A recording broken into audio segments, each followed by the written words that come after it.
Bismillah, alhamdulillah, wassalatu wassalamu ala rasulillah Sayyidina Muhammad bin Abdullah wa ala alihi wa sahbihi wa man wala wa la hawla wa la quwwata illa billah. Rabbi syrah li sadri wa yassir li amri wahlul 'uqdatam min lisani yafqahu qawli. Saddid lisani wahdi qalbi bihaqqi Sayyidina Muhammadin sallallahu alaihi wasallam. Dusturakum ya ahlal darki wa ya ahlal batin wa ya ahlal nubati wa ya ahlal nur. Amma ba'd. Jamaah Masjid Nurul Qamar sedaya ingkang minulya yang dirahmati oleh Allah Subhanahu wa taala. Alhamdulillah, kita semua bisa kembali beriktikaf di antara waktu maghrib dan isya untuk bersama-sama melestarikan dan mempelajari ilmu warisan baginda Nabi Muhammad sallallahu alaihi wasallam. Innal anbiya lam yuwarithu dinaran wala dirhaman walakin warathul ilma. Sesungguhnya para nabi tidak mewariskan dinar dan dirham, rupiah ataupun dolar, akan tetapi mereka mewariskan ilmu. Barang siapa yang kecipratan warisan para nabi, maka dia pun akan menjadi mulia. Karena tidak ada warisan yang lebih mulia di muka bumi ini melebihi warisannya para nabi, yakni ilmu. Semoga kita termasuk orang-orang yang dimuliakan oleh Allah dengan warisan Nabi Muhammad sallallahu alaihi wasallam. Amin Allahumma. Kita masuk pada hadis yang ke-21. An Abi Amrin. Diceritakan, diriwayatkan dari Abi Amr.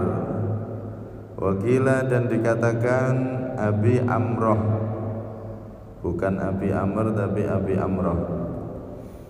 Siapa beliau? Sufyan, yaitu sahabat Sufyan bin Abdullah Ats-Tsaqafi. Sahabat Sufyan putra daripada sahabat Abdullah Ats-Tsaqafi radhiyallahu anhu.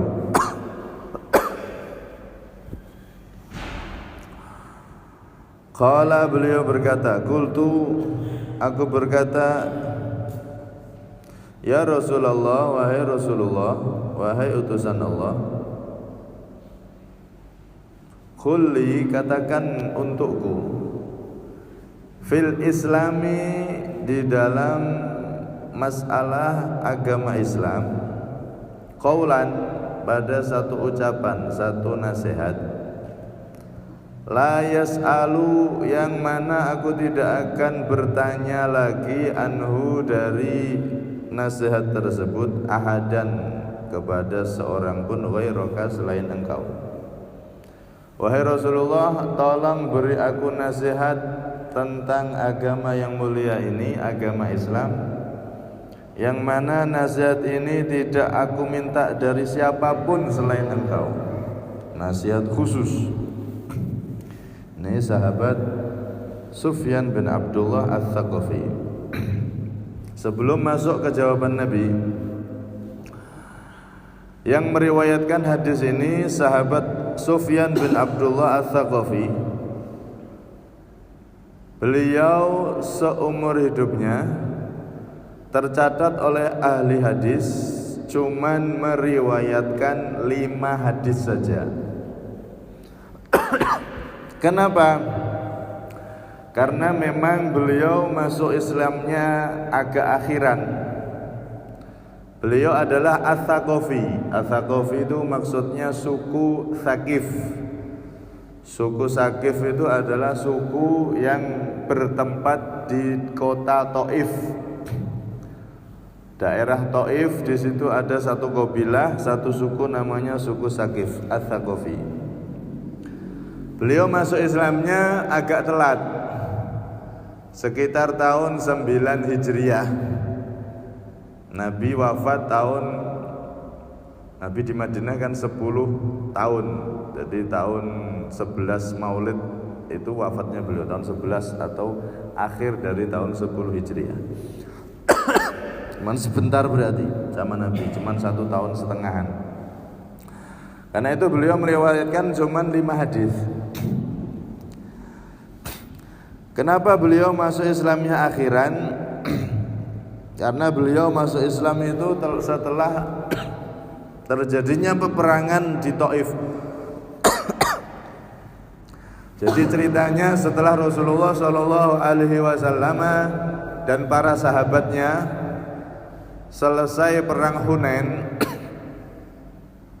kemudian Nabi sampai di daerah Taif. Saat itu di tahun 8 Hijriah terjadi peperangan di daerah Taif. Nabi saat itu menunjuk satu sahabatnya yang terkenal sebagai panglima perang, yaitu Khalid bin Walid. Pas Nabi sampai di daerah Taif, penduduk Taif alias suku Thaqif ini sudah menutup beteng mereka.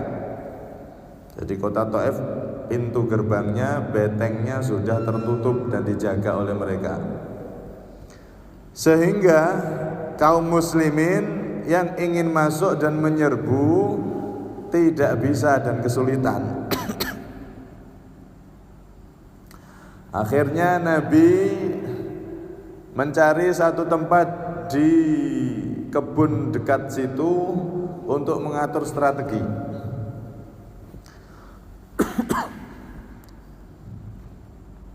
Ketika terjadi pertempuran, diserang, maka kaum muslimin banyak yang terluka karena mereka di atas benteng pakai panah, sedangkan kaum muslimin mau maju untuk masuk. Ya jelas dipanai dari atas, banyak korban, banyak luka.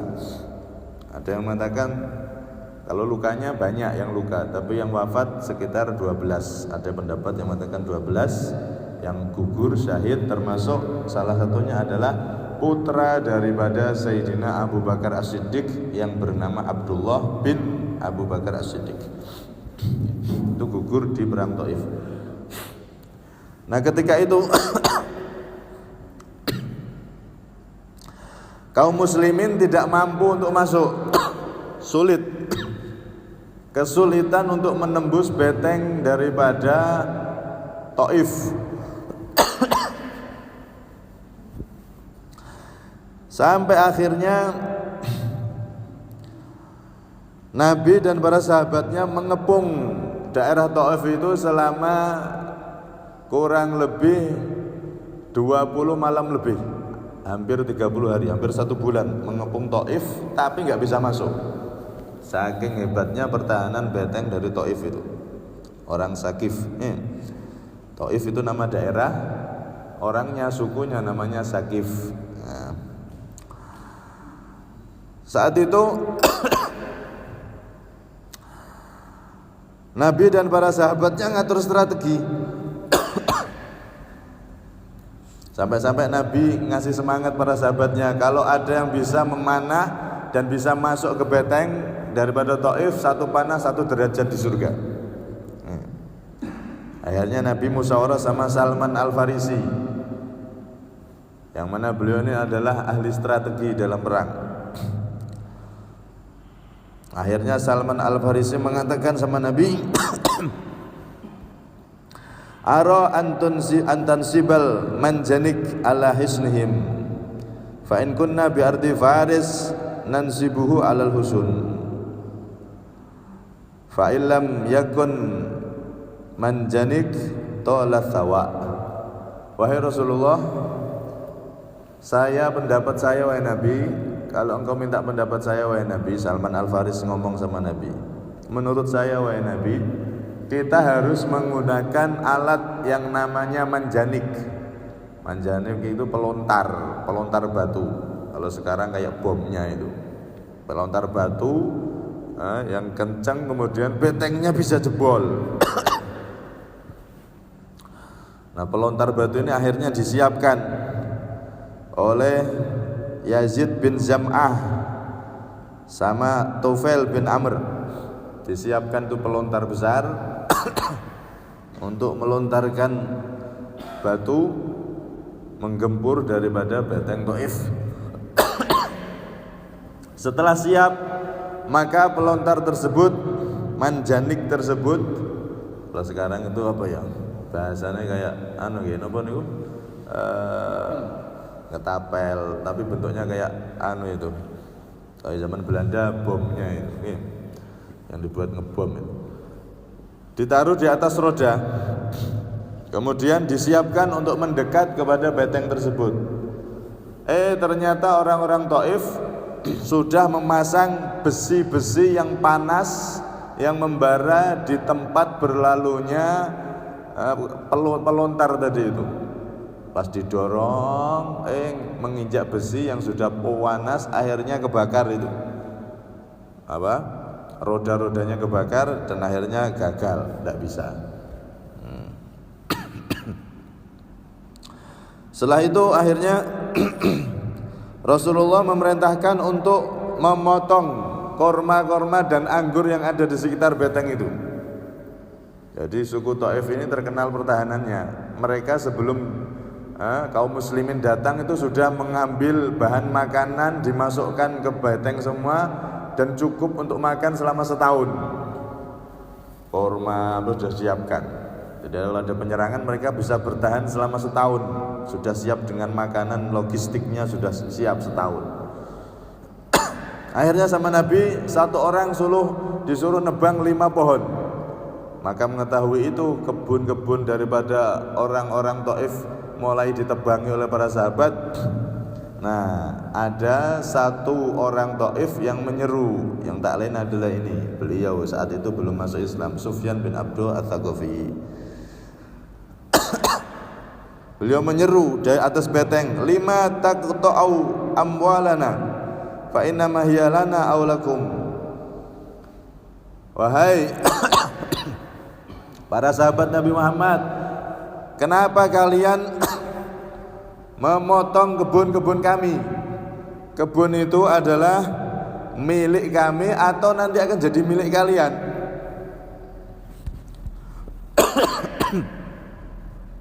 Kan perang itu kalau menang kan dapat jarahan perang. Jangan dipotong itu, karena itu sumber daya makanan orang-orang Taif.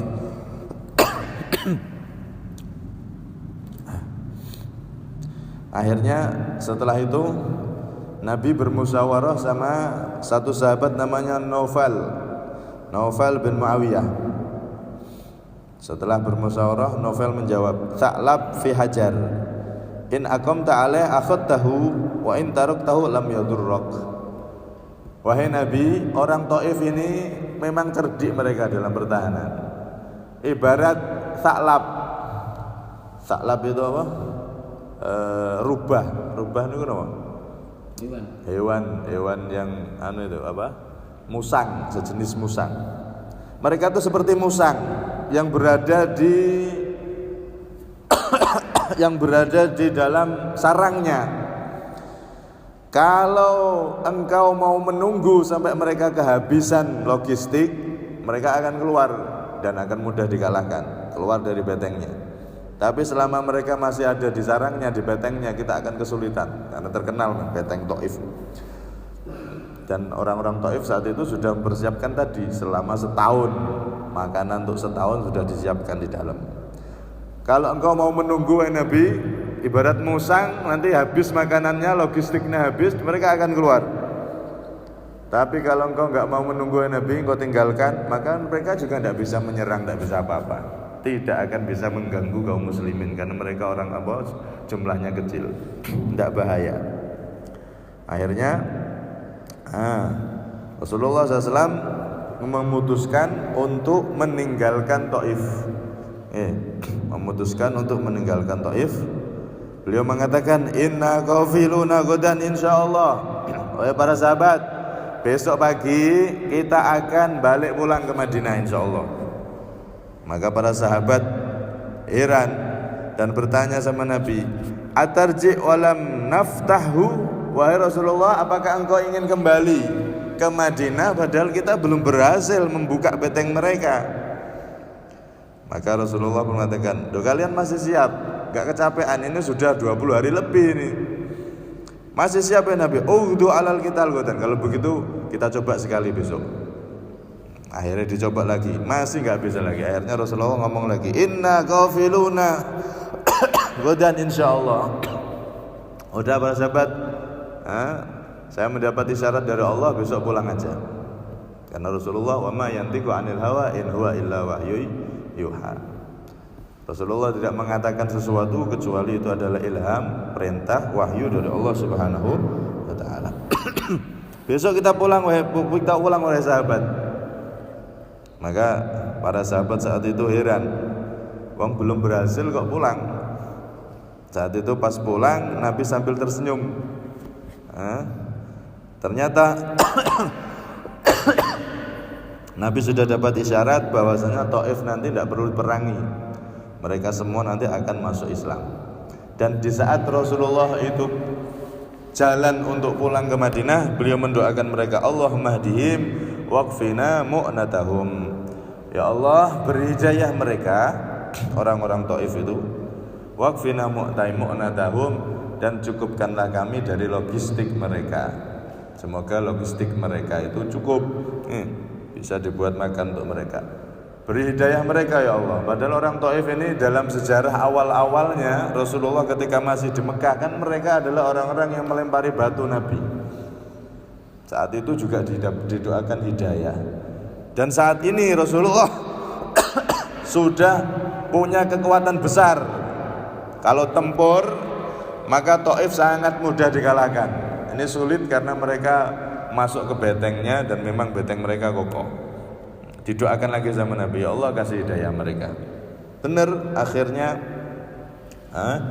Rasulullah pulang. Dan sebelum pulang itu Nabi di tempat pengatur strategi tadi itu, beliau membangun masjid di situ. Akhirnya ketika Rasulullah pulang, maka saat itu berada di bulan Dzulqa'dah, Syawal Dzulqa'dah. Rasulullah balik ke Madinah. Kemudian baru di bulan Ramadannya ada utusan dari Bani Saqif, dari orang-orang Taif datang ke Nabi. Mereka semua menyatakan masuk Islam dan siap membela Nabi Muhammad SAW. Termasuk diantaranya adalah beliau ini, Sufyan bin Abdi Ats-Tsaqafi, yang masuk Islam setelah itu. Jadi di tahun 9 Hijriah Ramadan beliau baru masuk Islam, setelah hampir 1 tahun terjadi peperangan Taif, yang mana Nabi saat itu tidak jadi menyerang dan kembali dengan para sahabatnya. Karena itu ada satu hal yang menarik. Masjid yang ditinggalkan Nabi di daerah Taif itu, setelah mereka semua masuk Islam, masjid itu dibangun, direnovasi lagi, diperbesar. Itu ada satu tiang yang kalau matahari terbit dan terkena sinar matahari, tiang itu mengeluarkan suara seperti orang menangis.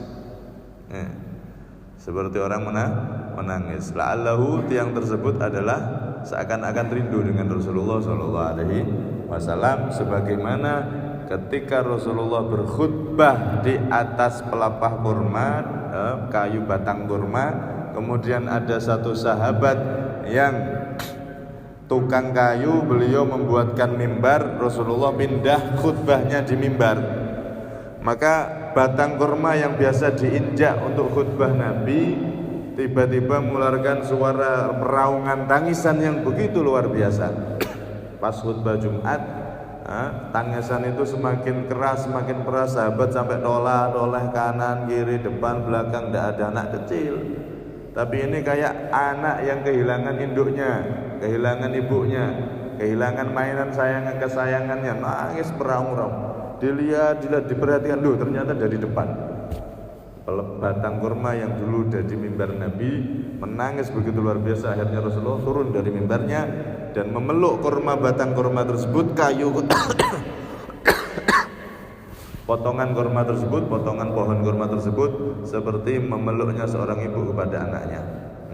Kata ulama, Rasulullah saat itu menawari, wahai batang kurma, kamu pengen bersama aku di surga, jadi pohon surga, atau aku khutbah di atasmu lagi, tapi kamu cuma bersama aku di dunia saja. Maka kurma itu memilih, ya Rasulullah, aku milih kekal bersamamu ada di surga nanti, menjadi pohon, salah satu pohon yang ada di surga. Akhirnya kalau begitu diam. Kata ulama, andaikan batang kurma tersebut tidak didiamkan oleh Nabi Muhammad, maka dia akan mengeluarkan tangisan terus menerus hingga hari kiamat. Padahal pisah sama Nabi cuma 1 meter 2 meter. Ini ada pohon kurma potongan, kemudian Nabi punya mimbar di sebelahnya. Cuman pisah 1 meteran, 1 meter 2 meter, tapi kurma tersebut tidak mampu menahan rindunya dengan Nabi, karena biasanya kaki mulia Nabi Muhammad yang begitu lembut, begitu indah menginjak dia. Sekarang sudah diganti dengan mimbar. Kurma itu pun menangis meraung-raung seperti orang yang punya nyawa, bahkan lebih daripada anak kecil yang kehilangan induknya atau ibunya, ataupun hewan yang kehilangan induknya. Saking rindunya, cintanya dengan Nabi Muhammad SAW. Ini batang kurma yang dia punya cinta dan rindu sama Nabi Muhammad. Saat itu beliau berkhutbah, beliau potong khutbahnya, turun dari mimbar dan menghampiri batang kurma tersebut. Maka kata ulama, bagaimana kalau yang rindu itu bukan hanya batang kurma, tapi manusia yang punya hati, yang punya iman, yang punya cinta dengan Nabi Muhammad SAW. Maka apakah Rasulullah tidak menghampiri hati tersebut? Apakah Rasulullah tidak memeluk hati tersebut? Maka hasya wa kala, enggak mungkin. Kalau di hati kita ada kerinduan seperti rindunya batang kurma kepada Nabi Muhammad, maka niscaya hati kita akan dipeluk oleh Nabi Muhammad, dan tidak mustahil dalam mimpi kita akan ditemui oleh Nabi kita Muhammad SAW. Cuman rindu dan cintanya kita itu kadang belum banyak. Masih tipis, masih sedikit. Kadang kita itu nangis, sedih kalau kehilangan harta, kepikiran, tidak karu-karuan. Nangis karena banyak masalah, nangis karena ditimpa musibah atau sakit dan lain-lain. Tapi kita tidak pernah nangis rindu, kangen, pengen ketemu Nabi Muhammad, pengen ketemu Rasulullah. Kita mungkin berapa tetesan air mata yang menetes karena rindu sama Nabi, mungkin belum pernah.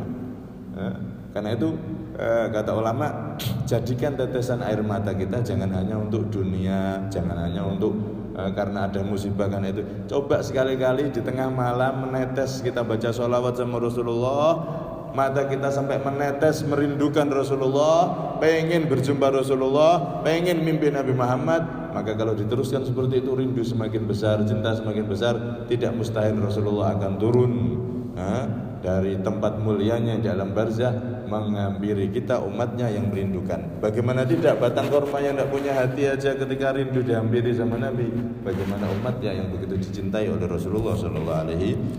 Maka insya Allah akan diberi mimpi Rasulullah. Semoga kita bisa mimpi Rasulullah, bisa bertemu Rasulullah. Kalau tidak mimpi, ya nanti di akhirat diizinkan untuk bertemu Rasulullah, jadi orang yang dekat sama Rasulullah. Amin, Allahumma amin. Masjid tersebut yang bekas tempat Nabi mengatur strategi, salah satu tiangnya mengeluarkan tangisan yang luar biasa, seakan-akan merindukan baginda Nabi Muhammad SAW untuk sholat di dalam masjid tersebut. Allahumma shalli ala Muhammad.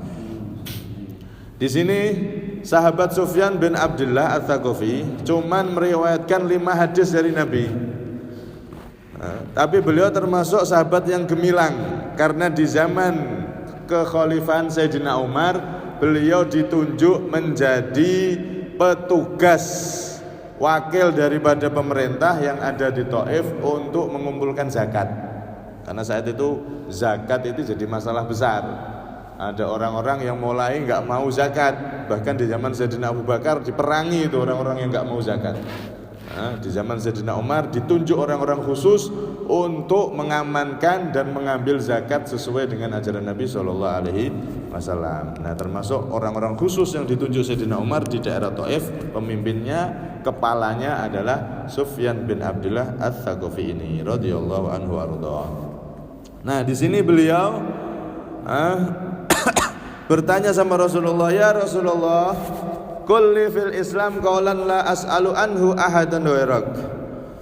Sebutkan, nasihatkan kepadaku wahai Nabi tentang Islam ini satu nasihat yang tidak aku tanyakan kepada selain engkau. Aku pengen nasihat khusus darimu wahai Nabi.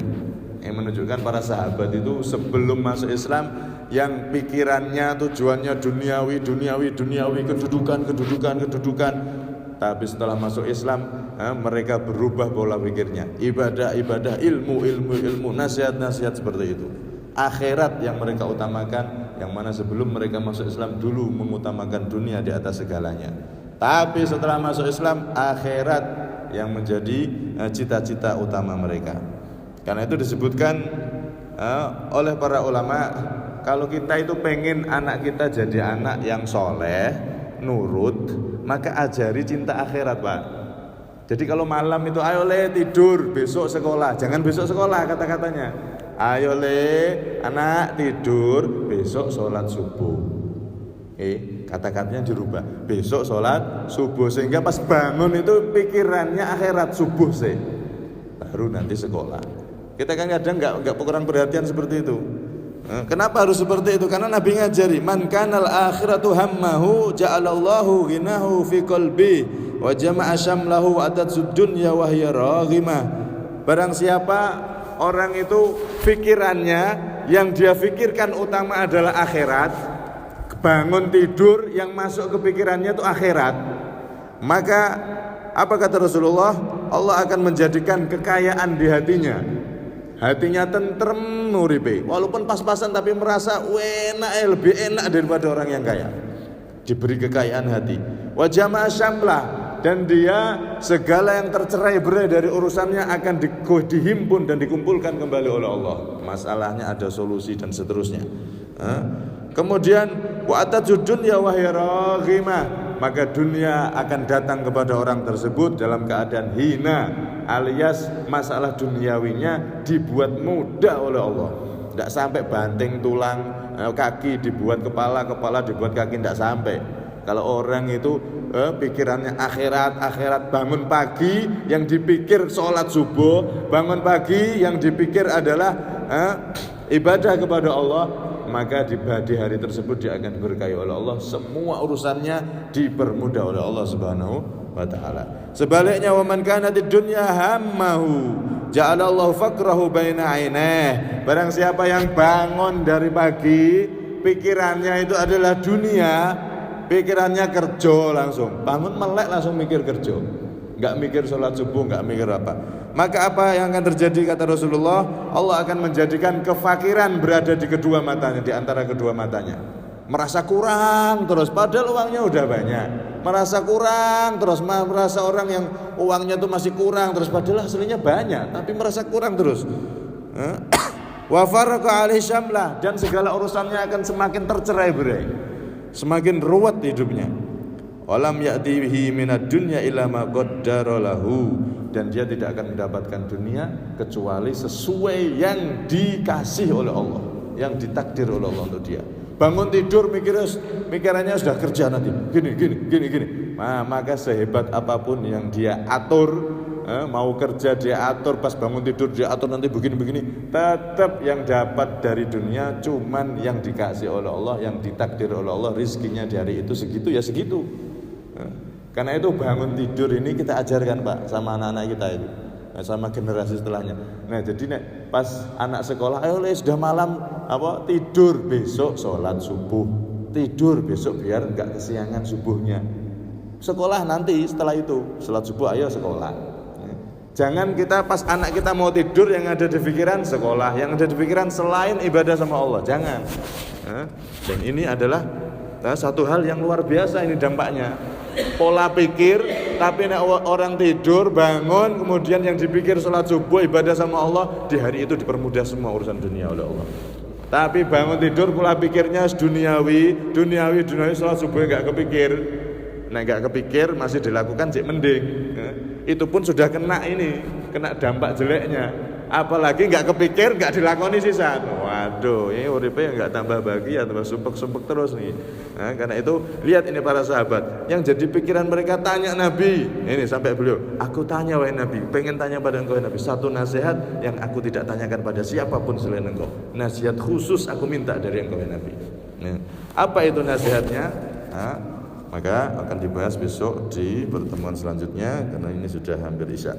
Semoga semua yang hadir kita semua diberi kesehatan oleh Allah, sehat walafiat dan semua urusan kita baik urusan duniawi atau ukhrawi dilancarkan, diberkahi oleh Allah, keluarga kita jadikan keluarga yang selamat, berkah dunia sampai akhirat, diberi umur panjang sehat walafiat dan di akhir usia kita nanti setelah umur panjang sehat walafiat dalam keadaan kesempurnaan husnul khatimah. Amin Allahumma amin, amin Allahumma amin. Kurang pinjam minta maaf.